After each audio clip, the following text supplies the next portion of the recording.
निज रक्तर भाई साजिला भाईर रक्त पिपासा एपरी एक घटना घटी ढेंकानाल जिला मही बिरोड थाना अंतर्गत गतरे ग्राम जमीबाड़ी बद को नहीं पूर्व शत्रुता कारण दुई जन मध्य बचसा होता।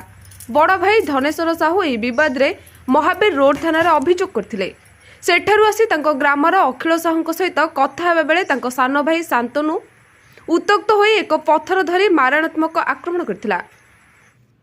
रक्त जुड़ुबुड़ अवस्था देखि तांकर झियो रंजिता सेठाकु दौड़ी आसिथिला।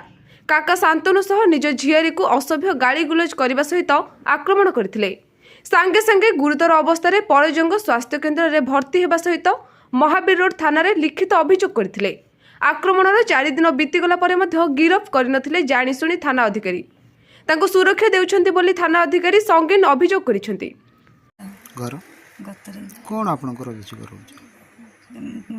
बापा को दादा पत्थर छेचिला बेले मुझे पत्थर छड़े आनी छड़े आला पर मो दादा मो तंटीटा चिपी दे आपन दादा को ना कोन आपन दादा शांतनु साहू। हां तापर घटना कोन तापर से मो मते तंटीटा धरिक चिपी देले चिपी देगिरी मो पकेगिरी नाची देले। तापर घटना तापर हेडु सारे आमे थाना को गलु बापांकर रक्ताक्त देहरे थाना को आम गलु थाना रे पठेदेला परजंग मेडिकल ट्रिटमेंट होगी आम आसिलु पुणी महावीर थाना को आसिलु थाना रे रिपोर्ट देगी आसिलु। थाना वाला कौन आपन प्रतिश्रुति देला? थाना वाला कहले तुमर रिपोर्ट रखागला। अच्छा दोषी पे कौन किसी कार्यानुष्ठान ना किसी नहीं ना दोषी आईकरी बाहर खुला रे बुलुछ तो ठीक कौन थाना वाला कथा घुड़ाउछन्ति ना कौन कहि पारबेनी थाना वाला घुड़ाउछन्ति कौन तो आपण सरकार को कौन कहबे दोषी की दंड मिलु।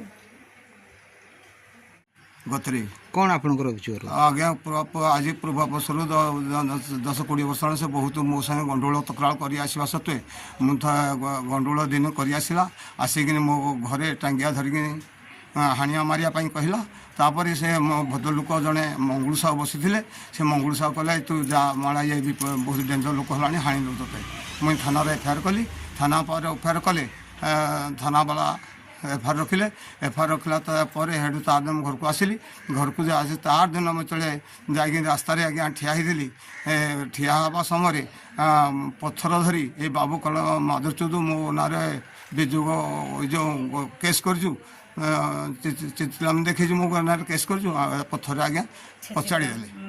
थाना वाला कौन कर थाना वाला मत पठेदेले जाओ परजंग मुझे थाना को जाई रक्त सालबल हो पड़गली था परजंग आसिली आसला प्रकृत दोषी की दंड मिलनी से छाड़ीदे घर को पलि आसला।